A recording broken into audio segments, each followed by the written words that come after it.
Hi everyone. இன்றைக்கி வீட்டிலையே ஃப்ளேவர்ஃபுல்லான எந்த ப்ரிசர்வேட்டிவும் இல்லாமல் கரம் மசாலா எப்படி பண்ணுறதுன்னு பார்க்கலாம். ஒரு கடாயில் 3 டேபிள் ஸ்பூன் தனியாக சேர்த்துக்கிறேன்.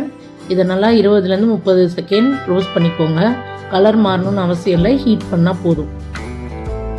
அப்புறம் 1 டேபிள் ஸ்பூன் ஏலக்காய், 1 டேபிள் ஸ்பூன் லவங்கம், 1 டேபிள் ஸ்பூன் ஃபுல்லாக பட்டை, இதையும் ரோஸ்ட் பண்ணிக்கிறேன். அப்புறம் 3/4 டேபிள் ஸ்பூன் சீரகம், 3/4 டேபிள் ஸ்பூன் சோம்பு, 3 காஞ்ச மிளகாய், 3/4 டேபிள் ஸ்பூன் மிளகு, கொஞ்சம் கல்பாசி சேர்த்துக்கிறேன். 2 கருப்பு ஏலக்காய் சேர்த்துக்கலாம். ஒரு சின்ன சைஸ் ஜாதிக்காய் சேர்த்துக்கோங்க. இதையும் நல்லா ரோஸ்ட் பண்ணிக்கலாம்.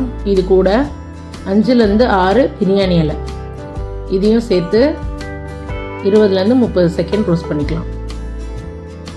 4-5 அன்னாசி பூ, இதையும் ரோஸ்ட் பண்ணி எடுத்துக்கலாம்.